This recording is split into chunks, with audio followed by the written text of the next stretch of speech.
Hello and welcome to Weekly Comic Reviews. I'm your host, a Canadian comic geek. And let's start off with this week's comics you can easily walk into or just really a good fun read. Let's start off the bat with Adventure Time, issue 21. And as you can see from the cover, it just totally screams Adventure Time. Like with Finn, looks like he's being playing slash eating beaten by wolves, and Jake being Jake. It's just awesome.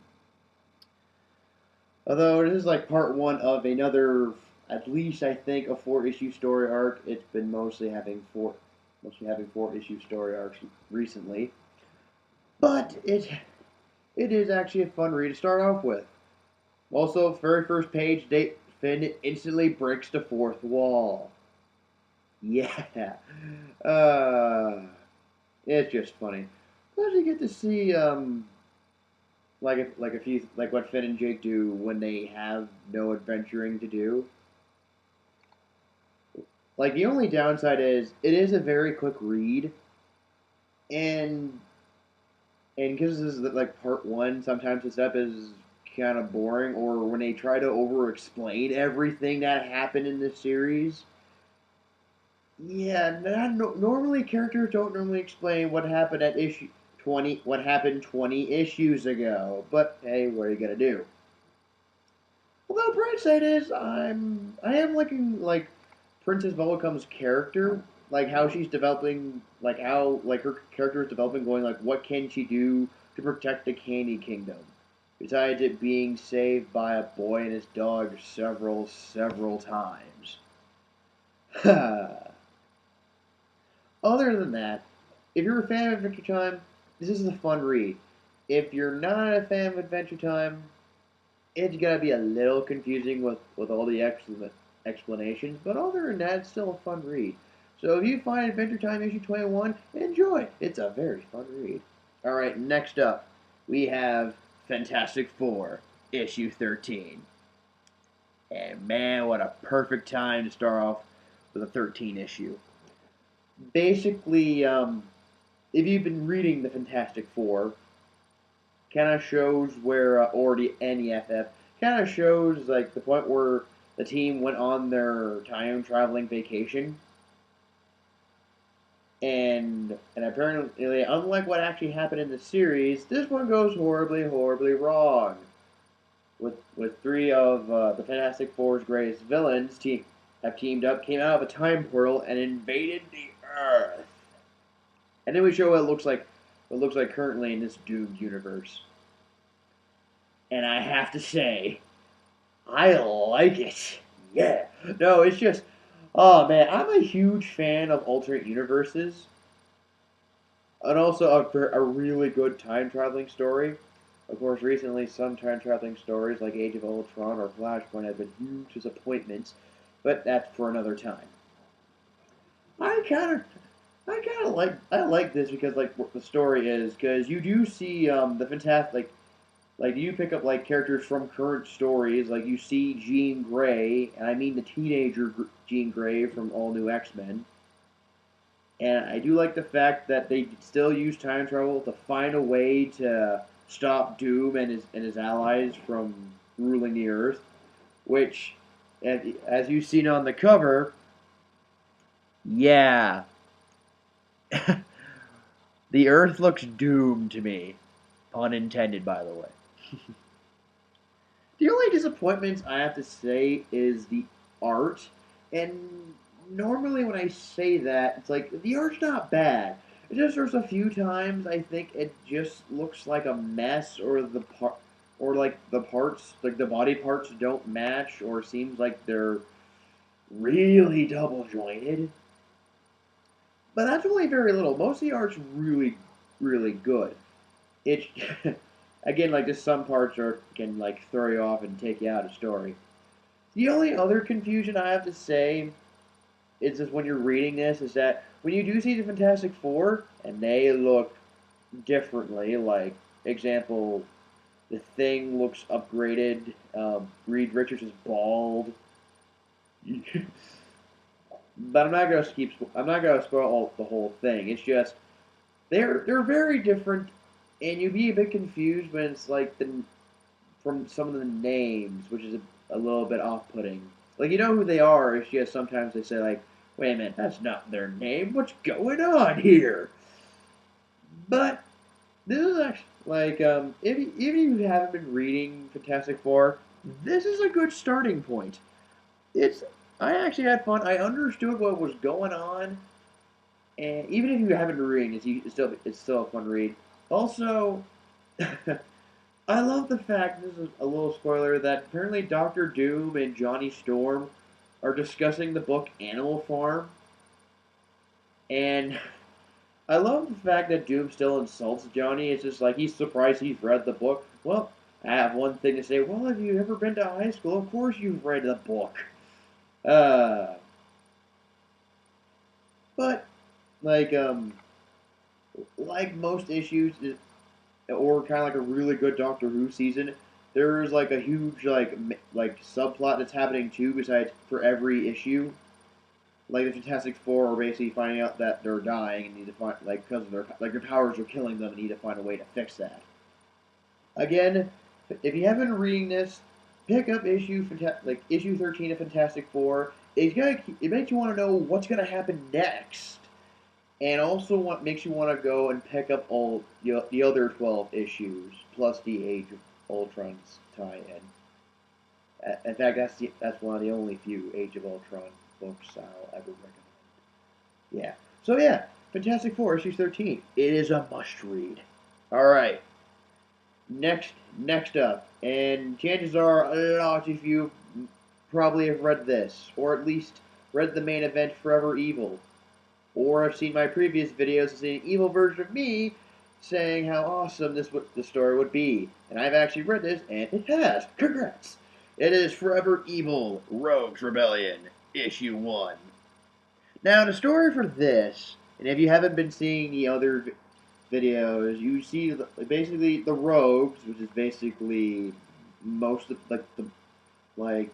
for Flash fans, it's basically the more popular Flash villains teaming up. And I like this because they don't want to take control of the Earth or be in the whole superhero, supervillain thing where it's going like, blast it, I will destroy you, Flash, with my cold ray.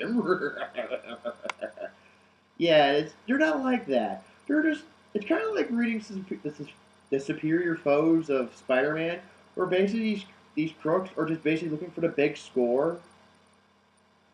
Like, they don't want to hurt anyone. They don't want to go out of their way to murder the superhero. They just want to, like, rob banks, rip people off, only to earn a large amount of money and fast.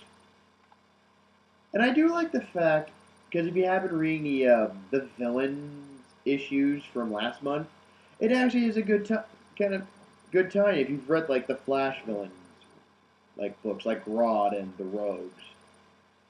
I do like the fact how even if you haven't read any of the Flash books, you can just tell what the heck's going on and who the characters are.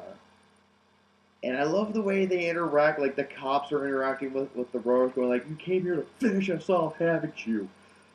Man, I cannot stress how awesome this book is.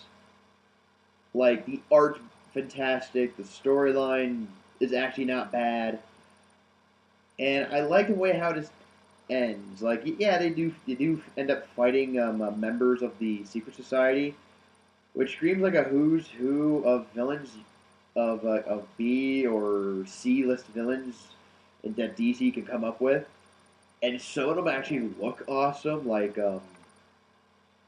one character I actually did like was Typhoon.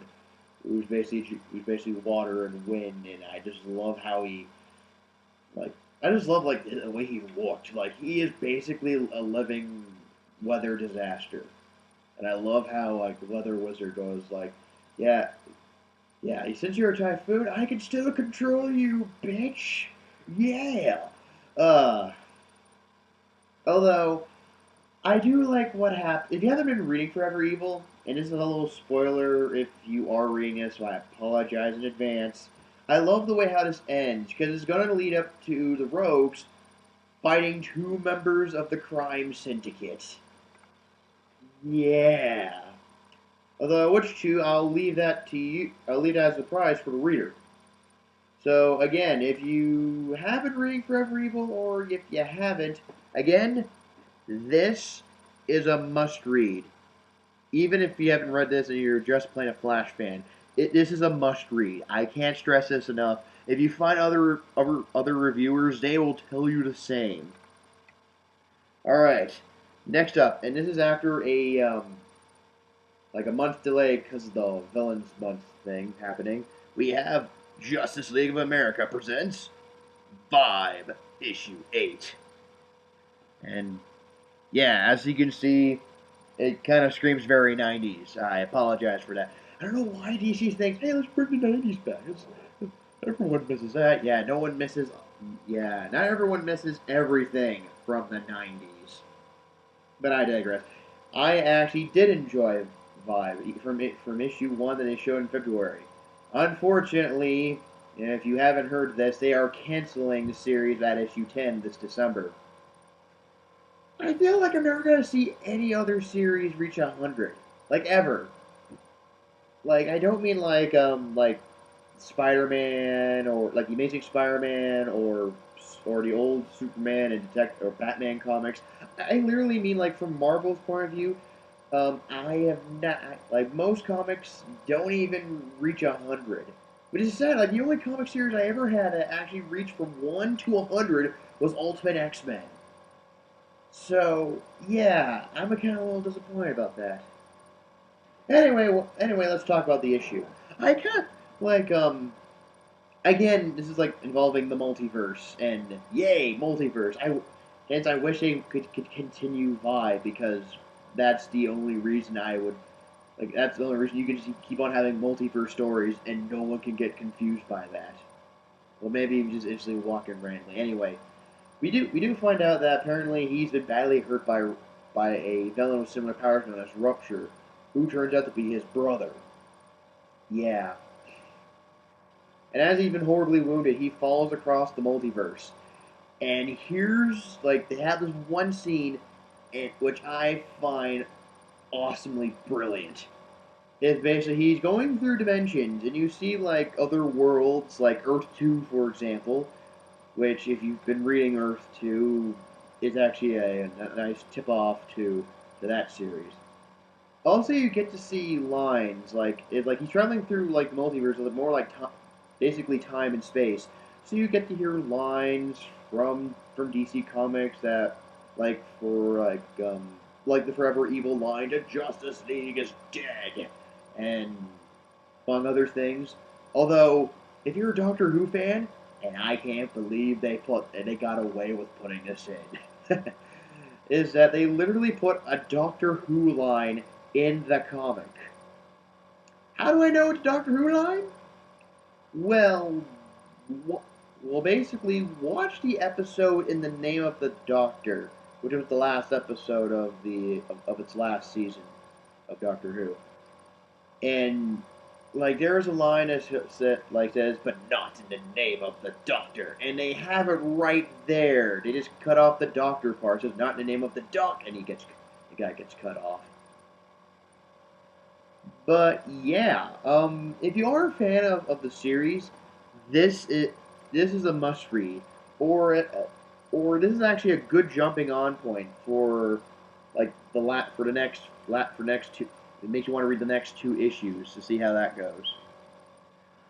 Like if you find this like yeah sure like the only downside to this is basically it's not exactly a good jumping on point because it does raise a few questions like who's that guy, who's he talking about, who are all these characters about, because I have not been reading comic books like at all. Yeah, that's kind of a downer, but I enjoyed it because it has many characters and it pretty much shows basically a multiverse perspective kind of thing. So yeah, I recommend this as a good read. But if you're not interested, that's okay. Next up, and this is a tie-in to Forever Evil, and for this series, I kind of wish they stopped doing tie-ins. Of course, because of the character who I'm gonna be talking about, it's no big surprise. From the Trinity of Sin, this is Pandora, issue 4. And this cover looks amazing. Like, cause this is a Forever Evil, you get to see like the forced eclipse and basically Pandora pointing guns at this one guy. You get the fun first. I think you find like basically I'll spoil this. Person is Vandal Savage, and for good reasons why. But anyway, I'll get to that in a bit later. Like the start of the issue, you get this like it kind of like it says you must have read the Justice League or the Forever Evil issue 1 to get what's going on. Which I think that's kind of a downer, but and it makes you want to buy more books because it's a business, I guess. But I don't think you really need to get what's going on just from reading that.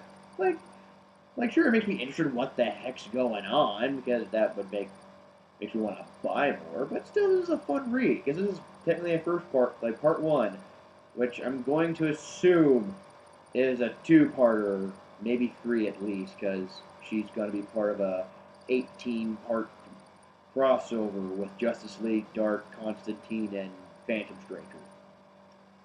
So yeah, buying more books. Hooray! Only I had the money. Anyway, where was I? Oh yes, that right. After that, Pandora you get to find out like what most people have been assuming if you've been reading what happened to the Justice League on the internet. Pandora finds herself on Earth 3. You don't exactly realize it's Earth 3 until you actually see like the a reverse American flag, which sounds epically awesome. You don't see the whole thing, but Pandora mentions that it's like, huh, this is upside down. I'm like, or maybe you're holding it upside down. Who knows? But the best part is that they show an evil version of the Martian Manhunter. Yeah, that's awesome. But unfortunately, like the movie Justice League Crisis on Two Earths, the evil version dies too soon. I want an evil version of Martian Manhunter. Come on, DC, don't kill him off already before we get to see how badass he is. Sigh. Although if he did live, he would make a perfect zombie.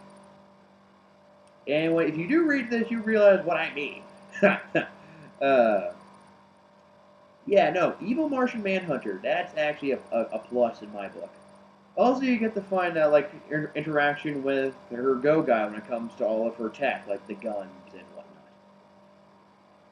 Although I think the best part, and this is for if you have been reading some of the Pandora issues, you get to see some character development for Vandal Savage. I know, weird, right? Basically, he's a immortal caveman who wants to rule the world, and pretty much he's an evil bastard who doesn't have any amount of good in his body. Unfortunately, because he actually touched Pandora's box, which is just a three-eyed golden skull. Um, since he touched it, if it turns out he does have an ounce of good in him, and he actually feels guilty of doing it, and he actually starts questioning himself, what is he? And like, you can't say he's like the devil because apparently the devil was once good before he became what he was. So yeah, I kind of like where that was going. Also, I do like the fact that for a tie-in for Forever Evil, it kind of works. Pandora literally goes on a hunt for evil Alfred, who goes by the name of Outsider. And if you want to know what he looks like, just imagine Alfred without a mustache, wearing and basically being was white as the Joker and wearing colorful purple clothing as the Joker. Yeah, you can usually confuse him as the Joker. I think people have realized that. Anyway, even if you haven't been reading Forever Evil or have not been reading the other issues of Pandora, what I think is that might be a bit of a downside for this issue because there's a bit of backstory to it. But I do like the art, and I do like how the story goes. So again, if you are reading Forever Evil or you're interested about the character, this is a definite must read. Alright, we've gotten through some of those issues, and now to the last, but definitely not least. And it is one of my favorite series of all time since New 52 got started. Like, for 23 issues, plus plus the extra stuff like the Villains Month and Zero issue, hybrid, which basically every issue has not been a bad read. And the only downside of this is that there is a bit of backstory. It makes you wondering what the heck's going on. Which I highly suggest reading the previous issues or buying the graphic novels and reading them. Because this is an amazing series. The series I'm talking about is Wonder Woman, issue 24. And man, does she look badass on a horse. Yeah, no, I love the art for the cover here. Like, this basically shows, like, that she means business. And for those of you who have been reading this, I'm gonna spoil this for you now. But up to 23 issues, Wonder Woman became the God of War. And from that cover, she just makes a perfect role for that part. Like, she's perfect for the part of being God of War. Of course, some of you might be going, why don't you just call her the Goddess of War? Apparently, God of War is a title for any schmucking Joe to take if you kill the previous guy. I do like this because you do see like interaction with Wonder Woman and the character she's been like. That's apparently her allies. So you see the only human character, Zola, her demigod son Zeke, and the depowered and the former depowered. No, sorry, let me start that again. And basically the former queen, now depowered to immortal Hera. And I love how they interact her trying to find like a place to live. And I love how they like interact. As like one woman's like, yeah, this is the perfect place to live. There's 3 of us. There's 3 bedrooms. It works. Yeah, but we have 4 people. Wonder Woman. There's got to be a problem with that. And also, Hera has very odd decorating skills. But I do like how, like the villains for the entire series is the Greek gods, and it makes perfect sense if you've been reading the series. Oh man, I love how for one, Zeus is dead and Apollo's now king of the gods, and basically he's torturing the villain Firstborn because apparently he tried to fulfill his own prophecy of ruling Olympus. And Apollo just in a joyous laughter saying, the prophecy has been fulfilled. I won't die. Like generic villain stuff. Because now he's apparently king of all Olympus. He's now basically in charge. He's been a dick, but yeah, he's like Apollo's a dick now since he's in charge. No, he's been the same. He's always been a dick. And also from a Villains Month special, you get to find out there's a new prophecy. And basically they're trying to discuss that they're trying to prevent or find a way to have the prophecy fulfilled without any of them getting screwed over. Except Wonder Woman, because really she doesn't care what the gods do, she just wants to do her own business. Which actually seems pretty fair, because she didn't want the role of God of War. She didn't want any of that. She just wanted to be herself, a superhero who's an Amazon who who lives in London and wants to protect all humanity and the Earth, and apparently loves punk music. I know that sounds weird, that last part, but she makes a much more interesting character than any other Wonder Woman series I've read or seen. Although, besides the Wonder Woman parts and the parts where Wonder Woman interacts with all the characters from her allies and former allies to her villains. I do like how the villains interact with one another, especially well, like the goddess of discord, Strife. Well, she's called Strife in the series. Or basically because, well, she's just like her brother Ares, or War as he was called, is dead. She actually wants revenge, even though the other gods are going like, "What do you care? Your relationship wasn't even that good. Like you guys weren't even friends." And I kind of like how at least someone actually wants revenge for what Wonder Woman's done. Also, for the fact that I also like the fact that Apollo has this stupid plan to basically get rid of the god of war, saying, "Yes, now for all of Olympus there will be no war. Yep, no war, no wars." Yeah, good luck with that, buddy. I'm sure it's gonna go real well. But the only downside is like this is kind of like this, even though this is like the new chapter of a new story arc, which has got to be at least 11 to 12 issues long. I assure you. The only downside, yeah, again, the only downside is, well, this is not exactly a really good jumping on point, because you're going to have to read the other 23 issues just to see what the hell is going on.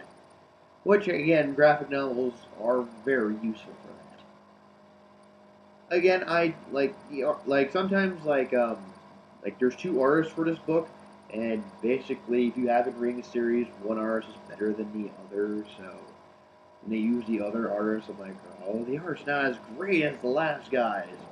But yeah, that's my own little disappointment. But I do like the fact that it is a start for more conflict between Wonder Woman and the gods. So, yeah, if you aren't interested if you've never been interested in Wonder Woman, this is the series that will, especially this issue. I'm not even kidding here. If you find this particular issue or any issue from DC's New 52, pick them up. I'm not even kidding here. This is a fantastic read. I know this is not for everyone, but these are some of the best Wonder Woman stories in years. Years! And that's including the terrible stories during 2009 because of Countdown and Final Crisis. So, yeah, Wonder Woman issue 24. Pick it up, you will not be disappointed. Thank you all for watching. I've been your host, the Canadian Comic Geek.